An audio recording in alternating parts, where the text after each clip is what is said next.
Hey folks, I went to a Christian concert over the weekend, and it was a good concert. I really enjoyed it. It was a good band, a good group, Maverick City Music. And I believe these folks are really encountering the Lord, worshiping the Lord. I was truly blessed. And if you haven't checked out their music, I really encourage you to do so.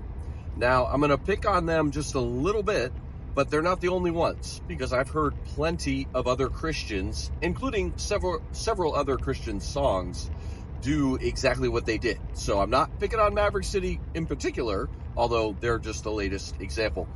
The issue is, have you ever heard the phrase, they overcame, or we overcome, by the blood of the Lamb and the word of our testimony? They overcame him. It's from Revelation. The saints, but they overcame the evil one. They overcame the adversary by the blood of the Lamb and the word of our testimony. End quote. And they sing a song about that. Maverick City does. Other songs do. You hear it occasionally preached. You definitely hear it said. Because we overcome by the blood of the Lamb and the word of our testimony. What's my issue with that?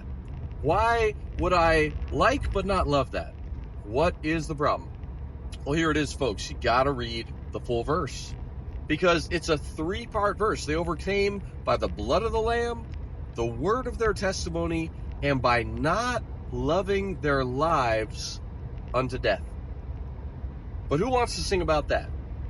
So again, what I'm trying to show is that too much of our Christianity, our Christian culture, certainly our Christian music culture, is me-based. It's things that I can do. It's not God-based, and sometimes it's not Word of God-based, or it's selective in the Word of God. Like, I can do all things through Christ who strengthens me is not about winning baseball games and touchdowns and being awesome. It's about surviving and enduring persecution, tribulation, trouble, trial, all the things the modern church is scared of. Go read it in context or watch my video on it. But back to my point about overcame by the blood of the Lamb, the word of their testimony, and by not loving their lives unto death. Well, why do we not sing about that one? Why do we not talk about that one? Well, because that's not as pretty. That's not as fun. That involves dying. And who wants to sing about that?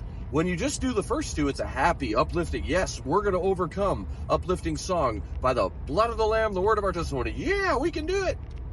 But nobody wants to sing about, and by laying down our lives, not loving our lives unto death. But that's exactly how Jesus overcame. And so, again, I'm not morbid. I don't think like all of us are going to die, in that way. But people will, and the Bible talks about it. But it's even a spiritual thing. You can start not loving your life unto death even today as a step, not loving your life, not clinging to it in that fleshly way.